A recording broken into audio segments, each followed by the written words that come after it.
Hi friends, இன்றைக்கி நம்ம கிச்சனில் ரொம்ப டேஸ்டியான ஒரு பிரேக்ஃபாஸ்ட் ரெசிபி தாங்க பார்க்க போகிறோம். ரொம்ப சிம்பிளாக ரொம்ப ஈஸியாக அதை நம்ம ப்ரிப்பேர் பண்ணிடலாம். இது ஈவினிங் ஸ்நாக்ஸாகவும் நம்ம ப்ரிப்பேர் பண்ணிக்கலாம். பிரேக்ஃபாஸ்ட்டுக்கும் அதை செஞ்சு கொடுத்தா எல்லாருமே ரொம்ப ஜாலியாக சாப்பிடுவாங்க. இது வரைக்கும் தமிழ் ஃபன் சேனலை சப்ஸ்கிரைப் பண்ணாத நண்பர்கள் சப்ஸ்கிரைப் பண்ணிக்கோங்க. அப்படியே பக்கத்தில் இருக்கிற பெல் ஐக்கானை கிளிக் பண்ணிவிட்டு ஆல் அப்படிங்கிற ஆப்ஷனை கிளிக் பண்ணிக்கோங்க. அப்போ தான் நாங்கள் போகிற நியூ அப்டேட்ஸ் டெய்லி உங்களுக்கு உடனுக்குடன் வரும். ஒரு மிக்சிங் பவுல் எடுத்துக்கலாங்க. அதில் 3 வேக வச்சு உருளைக்கிழங்க சேர்த்துக்கலாம். உருளைக்கிழங்கு சேர்த்துட்டு நல்லா மசிச்சுக்கலாங்க.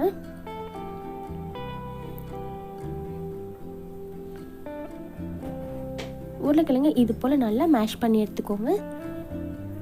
இப்போ இது கூட கொஞ்சம் போல் துருவின முட்டைக்கோஸ் சேர்த்துக்கலாம்.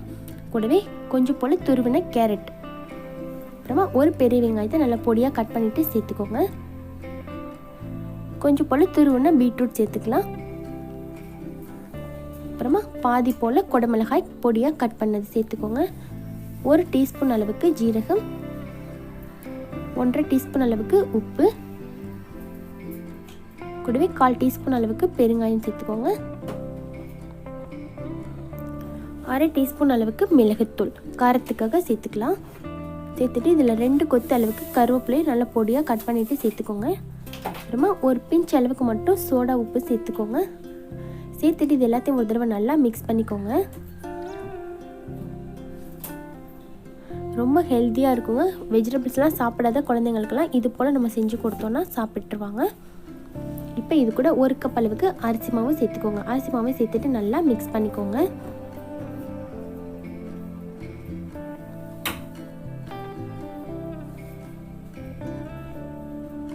நல்லா இது போல் மிக்ஸ் பண்ணதுக்கப்புறமா நம்மளுக்கு தேவையான அளவுக்கு தண்ணி ஊற்றி பிசைஞ்சிக்கலாம். தண்ணி வெது வெதுப்பான சூடில் நம்ம கை பொறுத்து பிசைகிற அளவுக்கு சூடில் தண்ணி சேர்த்து பிசைஞ்சிக்கோங்க.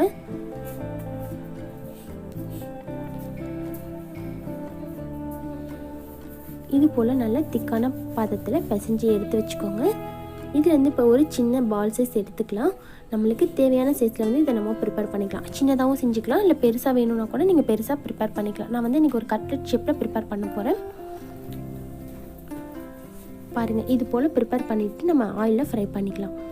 நம்ம டீப் ஃப்ரை பண்ணாமல் லைட்டாக ஆயில் சேர்த்து இதை 2 சைடும் நல்லா ஃப்ரை பண்ணி எடுக்க போகிறோம்.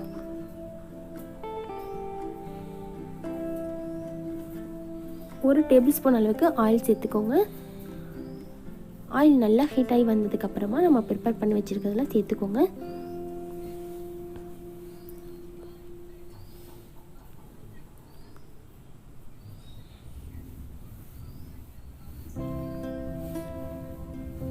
சேர்த்துட்டு ஸ்டவ்வை கொஞ்சம் மீடியம் ஃப்ளேமில் வச்சுருங்க. 2 சைடும் நல்லா வெந்து வரட்டும். 2 சைடும் நல்லா செவந்து இது போல் வெந்து வரணுங்க. அப்போ நல்லாயிருக்கும் சாப்பிட்றதுக்கு. மேலே நல்லா கிறிஸ்பியாகவும் உள்ளார சாஃப்டாகவும் நல்லாயிருக்கும். நல்ல ஒரு வாசமாகவும் இருக்கும். பாருங்கள், இப்போ 2 சைடும் இது போல் நல்லா கோல்டன் கலர் வந்ததுக்கப்புறமா நம்ம சர்வ் பண்ண வேண்டியதாங்க. இது அப்படியே சாப்பிடலாம். சைட் டிஷ்ஷில் எதுவும் தேவையில்லை. இல்லை சட்னி இல்லை சாஸ் கூட நீங்கள் சர்வ் பண்ணிங்கன்னா கூட ரொம்ப நல்லாயிருக்கும். இதே போல் நீங்களும் வீட்டில் கண்டிப்பாக ட்ரை பண்ணி பாருங்கள் ஃப்ரெண்ட்ஸ். இந்த வீடியோ உங்களுக்கு பிடிச்சிருந்துச்சுன்னா மறக்காமல் லைக் பண்ணி உங்கள் ஃப்ரெண்ட்ஸ்க்கும் ஷேர் பண்ணுங்கள். தேங்க்யூ.